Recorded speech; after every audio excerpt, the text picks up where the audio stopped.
Good morning दोस्तों। आज हम बात करेंगे क्वांटम वायर्स की। अगर हम बात करें क्वांटम वायर्स होते क्या हैं, तो यहाँ पहले देखिए एक शब्द लिखा गया है वायर, यानी कि हम यहाँ थोड़ा वायर से रिलेटेड अगर बात करें तो देखिए क्वांटम वायर जो होती है एक बहुत ही पतली यह जो होती है एक बहुत ही अत्यंत पतली वायर होती है।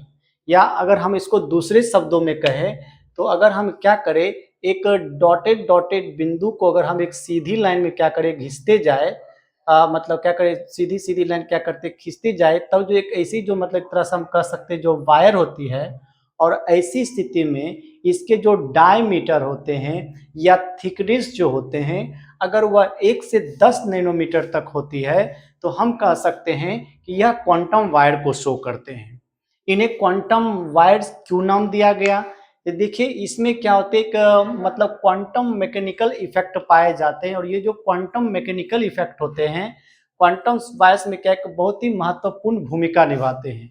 इसलिए इन्हें हम क्वांटम वायर के नाम से भी क्या किया जा सकता है, बुलाया जा सकता है। वही अगर हम दूसरी बात करें तो क्वांटम वायर के जो होते हैं निर्माण होते हैं कैसे होते हैं।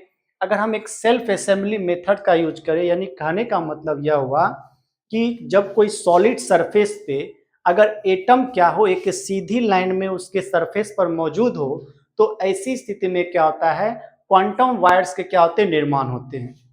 वही अगर हम बात करें कि क्वांटम वायर्स को क्या क्या चीज से बनाया जा सकता है, तो देखिए क्वांटम वायर जो होते हैं मेटल, सेमीकंडक्टर, इंसुलेटर, यानी इनमें से किसी से भी क्या किया जा सकता है, क्वांटम वायर्स का निर्माण किया जा सकता है। अगर हम कुछ मेटल का नाम ले जैसे निकेल, प्लेटिनम, गोल्ड। वहीं अगर हम कुछ सेमीकंडक्टर का नाम ले तो silicon, indium phosphide, gallium nitride. वही अगर हम कुछ इंसुलेटर की बात करें, यानी जो करंट नहीं फ्लो करते हैं, यानी जो है जैसे सिलिकॉन ऑक्साइड, टाइटेनियम ऑक्साइड। वही अगर हम बात करें कि मॉलिक्यूलर क्वांटम वायर किसे कहते हैं, तो देखिए कि जैसे अगर हम बात करें जब कोई क्या कहते हैं मॉलिक्यूल्स, जब मॉलिक्यूल्स क्या करते हैं बार बार वो क्या करते हैं रिपीट करते हैं, तो ऐसी स्थिति में क्या होता है जो वो वायर होते हैं उसे हम क्वांटम वायर कहते हैं। एक एग्जांपल के तौर पर समझ सकते हैं कि जैसे हमारे शरीर में जो डीएनए होते हैं, कि डीएनए का जो भी संरचना होता है उसमें भी मॉलिक्यूल्स क्या करते हैं बार बार रिपीट जब करते हैं तो डीएनए का स्ट्रक्चर बनता है। सेम उसी प्रकार का हम कह सकते हैं कि जो मॉलिक्यूलर क्वांटम वायर होते हैं वो मॉलिक्यूलर यूनिट के बार बार रिपीट करने से क्या होते हैं, बनते हैं। वो मॉलिक्यूल्स ऑर्गेनिक कंपाउंड भी हो सकते हैं या इनऑर्गेनिक कंपाउंड भी हो सकते हैं।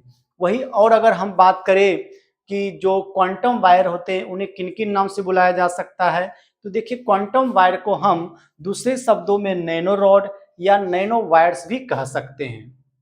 और अगर हम बात करें क्वांटम वायर में, तो क्वांटम वायर का सिंथेसाइज यानी निर्माण जो किया जा सकता है किस किस मेथड से किया जा सकता है, तो इसको हम निर्माण करने के लिए सेल्फ असेंबली प्रोसेस या सीवीडी या एमबीई प्रोसेस के मदद से क्या कर सकते हैं, हम क्वांटम वायर्स को सिंथेसाइज कर सकते हैं। वही अगर अगर हम बात करें कि जो क्वांटम वायर्स होते हैं, इसमें एक पॉइंट लिखा गया है कि देखिए क्वांटम वायर जब भी निर्माण होता है तो उसमें हम क्या करते हैं, कैटेलिस्ट नैनो वायर्स का क्या करते हैं, यूज करते हैं। इस कैटेलिस्ट नैनो वायर का क्या काम रहता है, तो देखिए होता क्या है कि जब इस कैटेलिस्ट नैनो वायर में जब किसी मटेरियल को डाला जाता है और ऐसी स्थिति में वह जो मतलब मटेरियल्स होते हैं क्या कहते हैं उसमें डिजोल्व हो जाते हैं, तो ऐसी स्थिति में जो भी वायर बनते हैं उसे हम कह सकते हैं कि वह मतलब ये क्वांटम वायर से, जैसे हमने यहाँ लिखा है सिलिकॉन नैनो वायर्स। एक एग्जांपल की मदद से अगर हम समझ सकते हैं कि लिखा गया है कि gold catalyst nano wires are use to create silicon nano wires, यानी कि गोल्ड कैटेलिस्ट में के मदद से हमने क्या किया, एक सिलिकॉन नैनो वायर्स बनाया है। और यहाँ पर जो एक मटेरियल का यूज किया गया है सिलिकॉन। और देखिए यह जो सिलिकॉन है वो सॉल्युबल है किसमें, तो गोल्ड कैटेलिस्ट में। तो ऐसी स्थिति में क्या कर सकते हैं, नैनो रॉड या नैनो वायर्स या हम कह सकते हैं क्वांटम वायर्स का क्या हो सकता है, निर्माण हो सकता है।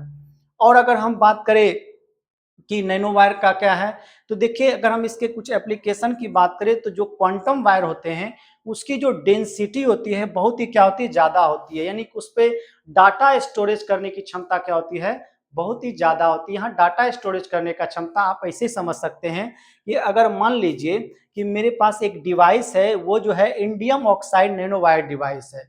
अगर उसका जो मतलब एरिया जो है अगर वह 1 सेंटीमीटर स्क्वायर हो, तो वैसी स्थिति में वह जो है 40 गीगाबाइट डाटा को क्या कर सकता है, वह स्टोर कर सकता है। तो इससे यह पता चलता होगा कि हमारे लाइफ में क्वांटम वायर्स के क्या उपयोग हैं। वही और अगर हम बात करें नैनो वायर्स की, तो देखिए नैनो वायर्स बायोसेंसर जो होते हैं हमारे ब्लड में जब कोई डिजीज पैदा हो जाते हैं यानी कोई बीमारी पैदा हो जाते हैं तो उस बीमारी को डिटेक्ट करने के लिए यानी पता करने के लिए हम क्या कर सकते हैं, नैनो वायर बायोसेंसर का क्या कर सकते हैं, उपयोग कर सकते हैं, जिससे बीमारी को पता लगाया जा सकता है। और अगर हम बात करें नैनो वायर में, तो नैनो वायर में लिखा हुआ है टर्मिनॉन्स, यानी कि इसके अद्भुत उपयोग हैं। यानी इसमें बहुत सारे में, जैसे फोटो इलेक्ट्रॉनिक डिवाइस में, माइक्रो इलेक्ट्रॉनिक डिवाइस में, फोटोनिक डिवाइस में, फील्ड इमिशन डिवाइस में, यानी कुल मिलाकर कि जो क्वांटम वायर्स होते हैं हमारे लाइफ में इनका बहुत उपयोग है।